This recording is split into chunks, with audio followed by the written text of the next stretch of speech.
ఓం శ్రీ గురుభ్యో నమః. ఓం శ్రీ గణేశాయ నమః. ఓం శ్రీ కృష్ణ పరబ్రహ్మణే నమః. శ్రీమద్భగవద్గీత అద ద్వాదశోऽధ్యాయః భక్తి యోగః. ఓం శ్రీ గురుభ్యో నమః. శ్రీకృష్ణ పరబ్రహ్మణే నమః. శ్రీమద్భగవద్గీత ద్వాదశోధ్యాయము భక్తి యోగము శ్లోకము 7.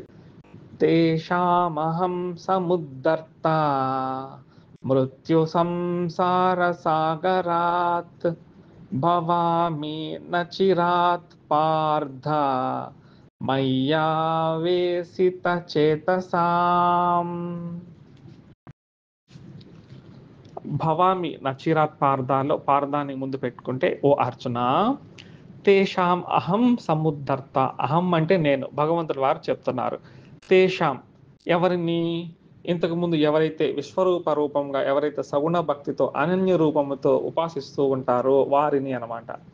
అటువంటి వారిని, వారు ఎలా ఉంటారు? మయ్యావేసిత చేతసాం, నాయందే లగ్నమైన చిత్తము లేదా మనస్సు కలిగి ఉంటారన్నమాట వీరు.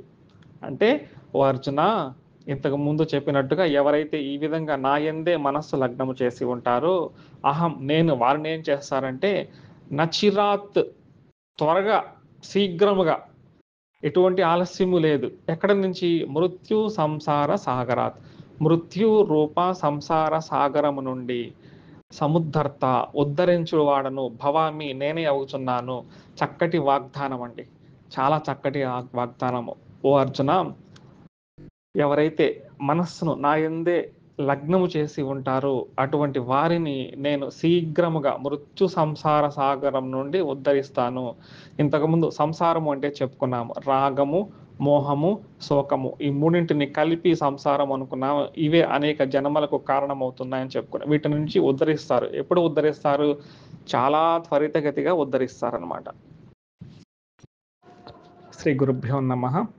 7వ శ్లోకమును పరిశీలించినట్లయితే, తేషాం అహం సముద్ధర్త మృత్యు సంసార సాగరాత్ భవామి నచిరాత్ పార్థ మయ్యావేసిత చేతసాం.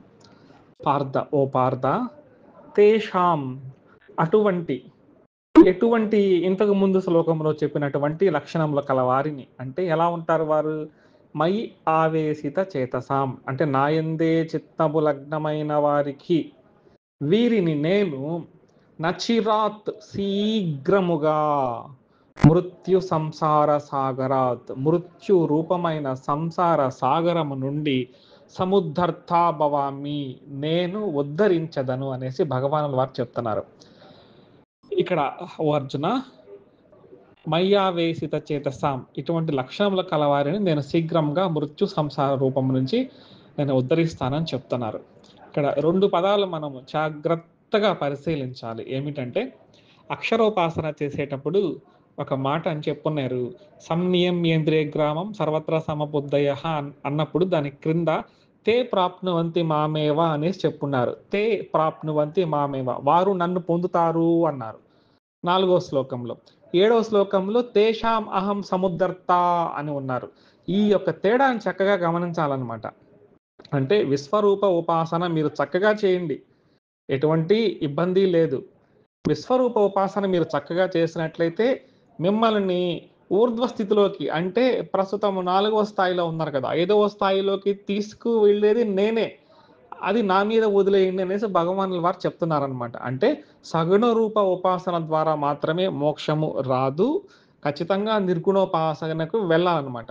అయితే ఆ చింత మనకు అక్కరలేదు. మనం చక్కగా సగుణోపాసన, విశ్వరూప ఉపాసన కానీ ఏకరూప ఉపాసన కానీ చేసుకుంటూ ఉంటే ఆ విషయాన్ని భగవానుల వారు చూసుకుంటారు. ఫలితాన్ని మనం ఆలోచించాల్సిన అవసరం లేదు, భగవంతుల వారే చూసుకుంటారనమాట.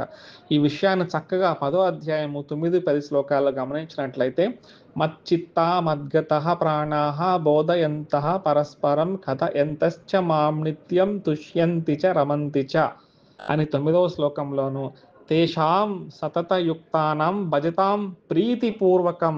తేషాం అని ఇక్కడ కూడా చెప్పారు. సతతం యుక్తానాం భజతాం ప్రీతిపూర్వకం దదామి బుద్ధియోగం తం ఏన మాముపయాంతితే. దదామి బుద్ధియోగం అనేది చక్కని మాట.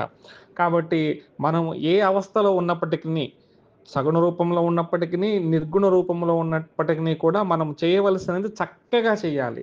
ఇప్పుడు ఈ శ్లోకాలలో సగుణోపాసన చెప్తున్నారు కాబట్టి, సగుణోపాసన మరింత భక్తి శ్రద్ధలతో చేసినప్పుడు ఫలితం నేను చూసుకుంటాను. ఎక్కడికి తీసుకెళ్లాలో, ఎలా ఉద్ధరించాలో నేను చూసుకుంటాను.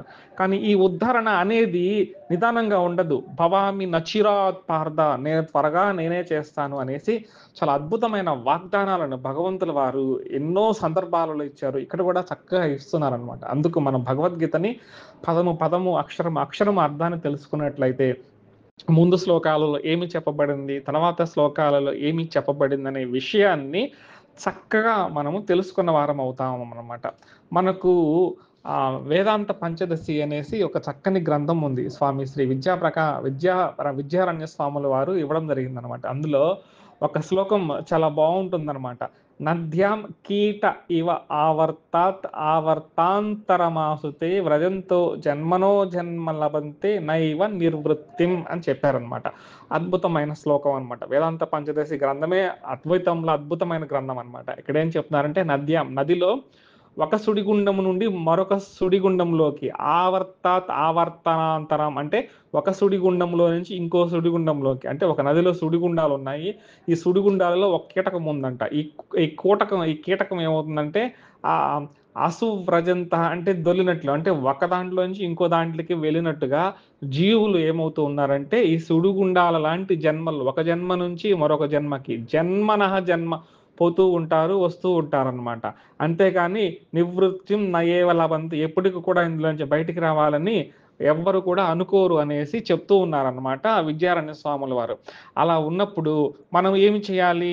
భగవంతుల వారు చెప్పినట్టుగా నడుచుకుంటూ ఉంటే, అది మీరు సగుణోపాసన చేస్తారా, నిర్గుణోపాసన చేస్తారా, ఏది చేసినప్పటికీ దాని యందు శ్రద్ధగా ఉంచినట్లయితే తేషాం అహం సముద్ధర్త అంటున్నారు. ఎక్కడి నుంచి ఉద్ధరిస్తారంట. ఎక్కడి నుంచి ఉద్ధరిస్తారు? ఈ యొక్క మృత్యు సంసారం, అంటే రాగము, మోహము, శోకం వల్లే కదా అనేక జన్మ పరంపరలు జరుగుతూ ఉంటాయి. వీటి నుంచి నేను ఉద్ధరిస్తాను అనేసి భగవానుల వారు చక్కని వాగ్దానం చేస్తున్నారు. ఈ వాగ్దాన్ని అనుసరించి మనము ప్రతినిత్యము కూడా భగవద్గీత శ్లోకాలను చక్కగా తెలుసుకోవాలన్నమాట. తేషామహం సముద్ధర్త మృత్యు సంసార సాగరాత్ భవామి నచిరాత్ పార్థ మయ్యావేశిత చేతసాం. ఓం శ్రీ గురుభ్యో నమః. శ్రీకృష్ణ పరబ్రహ్మణే నమః. శ్రీమద్భగవద్గీత 12వ భక్తియోగము, శ్లోకము 8. మయ్యేవ మన ఆదత్స్వ మయి బుద్ధిం నివేశయ నివసిష్యసి మయ్యేవ అథ ఊర్ధ్వం న సంశయః. మయి ఏవా, మయి అంటే నా యందే, ఏవా అంటే నా యందే, మనః ఆదత్స్వ, మనః అంటే మనస్సు, ఆదత్స్వ అంటే లగ్నము చేయడం, అంటే మనస్సుని సంపూర్తిగా లగ్నము చేయడం. అలాగే బుద్ధిం నివేశయ, మయి బుద్ధిం నివేశయ, నా యందే బుద్ధిని నివేశయ అంటే నిమగ్నము చేయడం అన్నమాట. ఈ విధంగా చేస్తే భగవంతుల వారు వరం ఇస్తున్నారు. ఎటువంటి వరము? అత ఊర్ధ్వము, అటు పిమ్మట, ఊర్ధ్వము అంటే ఉపరితలం వైపు. ఏ ఉపరితలం వైపు? ప్రస్తుతం ఎక్కడున్నాం మనము? విశ్వరూప యోగంలో ఉన్నాం. తర్వాత స్థాయి ఏమిటి? నిర్గుణ పరబ్రహ్మ, అంటే మోక్ష స్థాయికి తీసుకువెళ్తారు, స్వాముల వారే తీసుకువెళ్తారు. నా సంశయ, ఇందులో ఎటువంటి సందేహము లేదు అనేసి చెప్తూ ఉన్నారు. అంటే నా యందే మనస్సును లగ్నము చేస్తే, నా యందే బుద్ధిని కూడా నిమగ్నము చేస్తే ఆ పిమ్మట నా యందే నివసించదు, ఎటువంటి సంశయము లేదు అనేసి చెప్తూ ఉన్నారు అనమాట. 8వ శ్లోకమును పరిశీలించినట్లయితే, మయ్యేవ మన ఆదత్స్వ మయి బుద్ధిం నివేశయ నివసిష్యసి మయ్యేవ అత ఊర్ధ్వం న సంశయః. మయి అంటే నా యందే. ఎవరి యందు? ఇంతవరకు మనము విశ్వరూప భగవంతుని గురించి చెప్పుకుంటున్నాం కాబట్టి ఆ విశ్వరూప భగవంతుని మీద మన ఆదత్స్వ, మనస్సుని చక్కగా లగ్నం చేసి ఉన్నట్లయితే, మరియు బుద్ధిని భగవంతుని మీదే నిమగ్నము చేసి ఉన్నట్లయితే, ఖచ్చితంగా భగవంతుల వారు అత ఊర్ధ్వం న సంశయః మరియు నివసిష్యసి మయ్యేవ అంటున్నారు. అంటే నాలోనే ఉంటావు. ఖచ్చితంగా నిన్ను నేను ఊర్ధ్వముకు తీసుకువెళ్తాను. ఊర్ధ్వ స్థితికి తీసుకువెళ్తానని చెప్తున్నారు. ఇక్కడ ఊర్ధ్వ స్థితి అని పరిశీలించినట్లయితే, ఊర్ధ్వ స్థితి ఏమిటి? మనం విశ్వరూప ఉపాసనలో ఉన్నప్పుడు మనం ఈ ఉపాసనే చక్కగా చేయాలి. ఊర్ధ్వం అంటే దీనికి ఊర్ధ్వంలో ఏముంది? నిర్గుణోపాసన ఉంది. అంటే జ్ఞానయోగం ఉందనమాట. మనము ఈ యొక్క సగుణోపాసన అంటే భక్తి యోగము చక్కగా చేస్తున్నప్పటికిని, ఇందులో ఉన్నప్పటికిని కూడా భగవంతుల వారే మనలను ఏం చేస్తున్నారు? ఈ యొక్క ఊర్ధ్వ స్థితి అంటే ఐదవ స్థితికి తీసుకువెళ్ళి అక్కడి నుంచి జ్ఞానంలోకి అంటే మోక్షంలోకి తీసుకువెళ్ళే బాధ్యత వారే తీసుకుంటారు. అయితే మనం చేయవలసిన పనేందంటే, మనం చేయవలసిన విధిని చక్కగా చేయవాలనమాట. ఇది చాలా ముఖ్యమైనది. అలాగే పరిశీలించినట్లయితే మనం ఎప్పుడు కూడా భగవంతునిలోనే ఉంటామనమాట. మనకు తెలియకుండానే మనము భగవంతునిలోనే ఉంటాం. ఉదాహరణగా మనము విష్ణువు వారిని ఉపాసిస్తున్నాము, పరమశివులు వారిని ఉపాసిస్తున్నాము. ఎవరిని ఉపాసిస్తున్నా కూడా విశ్వమంతా వీరున్నారని చెప్పుకున్నామనమాట. అయితే దేవీ తత్వాన్ని చూద్దాం. అమ్మవారి తత్వాన్ని చూద్దామనమాట. అయితే అమ్మవారిలో ఉన్నామా లేదా అని ఒకసారి పరిశీలించినట్లయితే ఎందుకంటే విష్ణువు గారి గురించి, పరమశివులు గారి గురించి అనేక మార్లు చెప్పుకున్నాం కాబట్టి, దేవి అమ్మవారి గురించి కూడా ఒకసారి చెప్పుకుంటే, దేవి అమ్మవారి తత్వం ఏంటంటే, అమ్మవారి గురించి పలుమార్లు చెప్పుకున్నాము. పరబ్రహ్మ గారు ఉంటారు. పరబ్రహ్మలో నుంచి మాయ వస్తుంది. శుద్ధ మాయ ఉంటుంది. ఈ శుద్ధ మాయలో నుంచి తర్వాత త్రిగుణాత్మకమైన మాయ ఉంటుంది. అంటే సత్వగుణము, రజోగుణము, తమో గుణము అని ఉంటుందన్నమాట. ఇది చాలా ముఖ్యము. ఈ త్రిగుణాలతో కూడిన తత్వం ఏదైతే ఉంటుందో అనేక సృష్టులు, అనేక బ్రహ్మాండాలు, అనేక 14 లోకాలు, అనేక జీవజాతి, చరములు, అచరములు మొత్తం కూడా ఎక్కడి నుంచి వస్తాయంటే ఈ యొక్క త్రిగుణములలో నుంచే వస్తాయన్నమాట. అంటే ఒక బంగారాన్ని మనము చూసినట్లయితే ఆ బంగారము రకరకాల ఆభరణములుగా కనిపిస్తూ ఉంటుంది. ఉంగరముగాను, మెడలో హారముగాను, నడుముకి వడ్డాణముగాను అనేక పేర్లతో పిలుస్తూ ఉంటాం. ఎటువంటి పేర్లతో పిలిచినప్పటికీ కూడా అది బంగారమే అవుతుంది కదా! అలాగే మనం మట్టితో అనేక రకాల పాత్రలు చేసినప్పటికిని కూడా అందులో మూల పదార్థం ఏముంటుంది? మట్టే ఉంటుంది. అదే విధంగా సృష్టిలో ఎటువంటి ఆకారాలు ఉన్నప్పటికిని, ఎన్ని లోకాలు ఉన్నప్పటికిని కూడా, చరములు ఉన్నప్పటికీ, అచరములు ఉన్నప్పటికీ ఇదంతా కూడా ఒకే ఒక్క పదార్థంతో చేయబడింది. ఆ పదార్థం పేరేందంటే మాయ అని చెప్తారు. ఈ మాయకి ఒక డెఫినిషన్ చెప్పుకుంటే, భగవంతునిలో అంటే పరబ్రహ్మములో సచ్చిత్ ఆనంద స్వరూపము వారి యొక్క తత్వము, అందులో చైతన్య తత్వం ఉంటుంది. అంటే ఆ పరబ్రహ్మం యొక్క చైతన్య శక్తి, చిత్ శక్తియే ఆ పరబ్రహ్మం యొక్క చిత్ శక్తియే మాయ అని చెప్తారనమాట. అంటే ఈ సకల చరాచర సృష్టి యందు మొత్తము కూడా ఆ యొక్క మాయ ఇంకా చెప్పాలంటే యోగ మాయ యొక్క ప్రతిరూపమే.